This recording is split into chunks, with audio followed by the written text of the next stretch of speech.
Details చూద్దాం. కడప గండికోటలో జరిగిన inter విద్యార్థిని హత్య కేసు ఇంకా కొలిక్కి రాలేదు. వైష్ణవి హత్య జరిగిన గండికోట స్థలాన్ని విప్లవ రచయితల సంఘం పరిశీలించింది. పోలీసులు వైష్ణవి హత్య కేసులో వివరాలు వెల్లడిస్తామన్నారు. కానీ ఇప్పటి వరకు ఏమైనా రహస్యాలు దాస్తున్నారా అని అనుమానం వ్యక్తం చేశారు.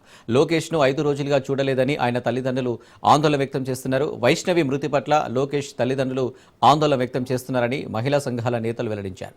చట్ట ప్రకారం అరెస్టు చేసిన 24 గంటల్లో చట్టం ముందుంచాలి. కానీ లోకేష్ ఆచూకీ తెలియడం లేదని మహిళా సంఘాల నేతలు ఆందోళన వ్యక్తం చేశారు.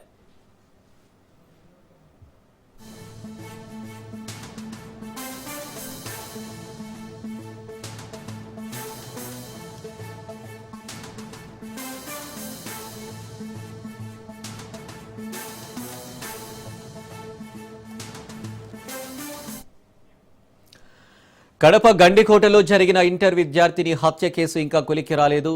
వైష్ణవి హత్య జరిగిన గండికోట స్థలాన్ని విప్లవ రచయితల సంఘం పరిశీలించింది. పోలీసులు వైష్ణవి హత్య కేసులో వివరాలు వెల్లడిస్తామన్నారు. కానీ ఇప్పటి వరకు ఏమైనా రహస్యాలు దాస్తున్నారా అని అనుమానం వ్యక్తం చేశారు. లోకేష్ను 5 రోజులుగా చూడలేదని ఆయన తల్లిదండ్రులు ఆందోళన వ్యక్తం చేస్తున్నారు. వైష్ణవి మృతి పట్ల లోకేష్ తల్లిదండ్రులు ఆందోళన వ్యక్తం చేస్తున్నారని మహిళా సంఘాల నేతలు వెల్లడించారు. చట్ట ప్రకారం అరెస్టు చేసిన 24 గంటల్లో చట్టం ముందుంచాలి. కానీ లోకేష్ ఆచూకీ తెలియడం లేదని మహిళా సంఘాల నేతలు ఆందోళన వ్యక్తం చేశారు.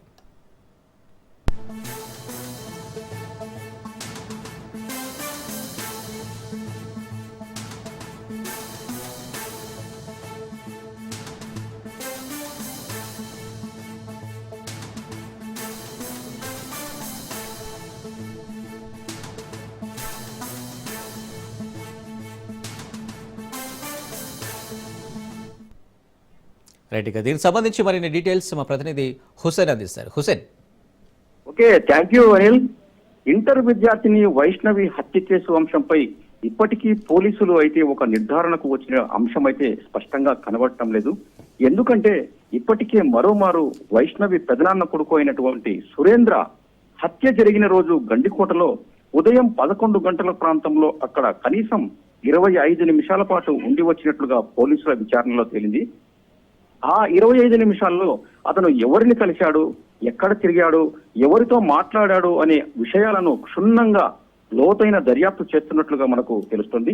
అంతకు మించి గండికోటలోనే వైష్ణవి ఉందనే పక్కా సమాచారంతో అక్కడికి వెళ్లి మళ్లీ వెనుక్కు అంటే ప్రొద్దుటూరుకు ఎందుకు వచ్చాడు అనే అంశంపై కూడా దర్యాప్తు చేస్తున్నారు ఆ పోలీసులు.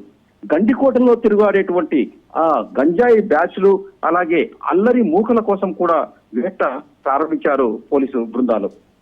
ఇక హత్య జరిగిన రోజు ఆ ప్రదేశంలో ఎవరెవరు తిరిగారు అనే అంశంపై కూడా నెట్వర్క్ అంటే సెల్ టవర్లకు సంబంధించినటువంటి నెట్వర్క్ వివరాలను కూడా డంపు చేసుకున్నారు ఎస్పీ అంటే కడప జిల్లా ఎస్పీ అశోక్ కుమార్. హత్య జరిగినటువంటి గండికోట ప్రాంతంలోనే ఈ 6 రోజుల పాటు స్వయంగా ఉండి కేసు చిక్కుముడిని ఛేదించే పనుల్లో నిమగ్నమై ఉన్నారని చెప్పుకోవచ్చు. ఎస్పీ సహా ఇంకా 4 డిఎస్పీలు, 10 మంది సిఐలు, మరో 10 మంది ఎస్ఐలు, 50 మంది కానిస్టేబుళ్లు 18 బృందాలుగా విడిపోయి ఈ కేసును ఛేదించే పనిలో ఉన్నారు. అయితే ఈ హత్య చేసిన వారెవరో గాని పోలీసులకు మాత్రం ప్రతి అంశంలో కూడా సవాల్ విసురుతున్నట్టుగానే అనుకోవచ్చు. ఎందుకంటే హత్య జరిగిన రోజుకు సంబంధించి గండికోటలో పనిచేస్తున్నటువంటి 10 సెల్ టవర్ నెట్వర్క్ వాటికి సంబంధించిన వివరాలను టవర్ డంప్ ను కూడా పోలీసులు తీసుకున్నారు. అప్పుడు ఎవరు ఏ టవర్ సిగ్నల్ ప్రకారం మాట్లాడుకున్నారు అనే వివరాలను కూడా సేకరించే పనిలో ఉన్నారు. మొత్తంగా ఒక్కో నెట్వర్క్ కోసం ఒక్కో పోలీసు బృందం పనిచేస్తుందనుకోవచ్చు. మొత్తం 10 నెట్వర్క్లలో 10 బృందాలు పనిచేస్తున్నాయి.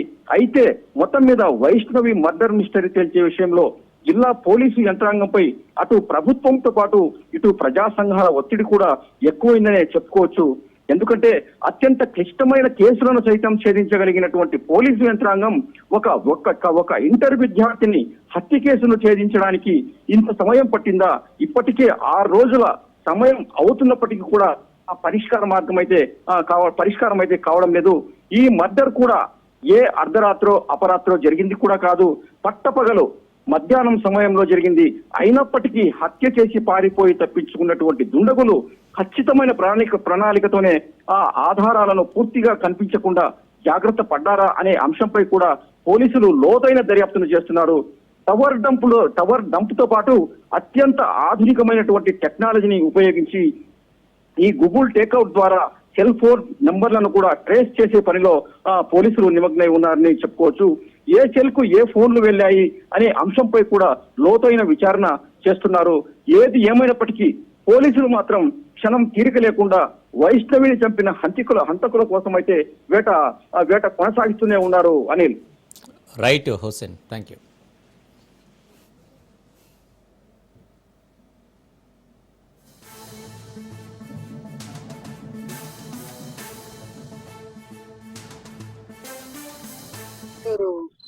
ఇంటర్మీడియట్ అమ్మాయి మిస్ అవ్వడం, తర్వాత ఆమె అనుమానాస్పదంగా చనిపోవడం, ఇదంతా మనకి 4-5 రోజుల నుంచి మీడియాలో ఉంది. మేము దాని గురించి కొన్ని ప్రజా సంఘాలు ఒక టీమ్ గా ఫ్యాక్ట్ ఫైండింగ్ చేయడానికి వచ్చాం. పొద్దున్న పౌర హక్కుల సంఘం, విప్లవ రచయితల సంఘం, చైతన్య మహిళా సంఘం, రాయలసీమ మహిళా శక్తి, కమ్యూనిస్ట్ పార్టీ, అట్లాగే అడ్వకేట్స్ యూనియన్, మేము ఈ ప్రజా సంఘాల టీం అన్నమాట. ఇంకా ఒక కన్క్లూజన్ కి వచ్చినట్టుగా వాళ్ళు చెప్పడం లేదు పోలీసులు. వాళ్ళు అంటే రేపో మాపం వెల్లడిస్తామంటున్నారు. వాళ్ళు ఆగుతున్నారు, ఆచితూచి ఈ విషయంలో వ్యవహరిస్తున్నారు, కొంత దాచిపెడుతున్నారు కూడా. ఆ తల్లిదండ్రుల్ని కలిసినప్పుడు, అమ్మాయి తల్లిదండ్రుల్ని, లోకేష్ తల్లిదండ్రుల్ని కలిసినప్పుడు మాకు తెలిసిన విషయం ఏంటంటే, లోకేష్ తల్లిదండ్రులను అడిగాం, మీ అబ్బాయిని మీరు కలిసారా అంటే 5 రోజులైంది నేను చూడలేదు అని అన్నారు. మరి పోలీస్ కస్టడీలో ఉన్నారు అని అంటున్నారు, మీరు వెళ్ళి కలిసే ప్రయత్నం చేసినారా అంటే ఇప్పటి వరకు వాళ్ళకి చూపించలేదు. ఆయన అక్యూజ్డ్ అని ఒకసారి అన్నారు, కాదు అందులో ఆయన ప్రమేయం లేదు అని అన్నారు. అయినప్పటికీ విచారించడానికి పోలీసులకు అధికారం ఉంటుంది, హక్కు ఉంటుంది. వాళ్ళు ఎట్లా, ఏ సర్కమ్స్టాన్సెస్ లో జరిగింది, అతని ప్రమేయం ఉందా, ఎంతవరకు ఉంది, లేదా అతని ద్వారా అతని స్నేహితులు ఎవరైనా చేశారా, డైరెక్ట్ గా ఇన్వాల్వ్ అయినాడా, ఇండైరెక్ట్ గా ఇన్వాల్వ్ అయినాడా, ఏ అనుమానాలు ఉన్నా మొట్టమొదట చేయాల్సిన ప్రొసీజర్ ప్రకారం చేయాల్సింది ఏంటంటే అతన్ని 24 గంటల్లో మెజిస్ట్రేట్ ముందు పెట్టాలి, కోర్టు ముందు పెట్టాలి. ఇప్పటికీ కస్టడీలో ఉన్నాడు అని కూడా క్లియర్ గా చెప్పడం లేదు పోలీసులు. ఇప్పుడు మేము అడిగినప్పుడు కూడా క్లియర్ గా చెప్పలేదు, మా దగ్గర లేడు అని అంటున్నారు. పేరెంట్స్ ఏమో మేము చూడలేదు అతన్ని అని వాళ్ళు అంటున్నారు. ఇంటర్మీడియట్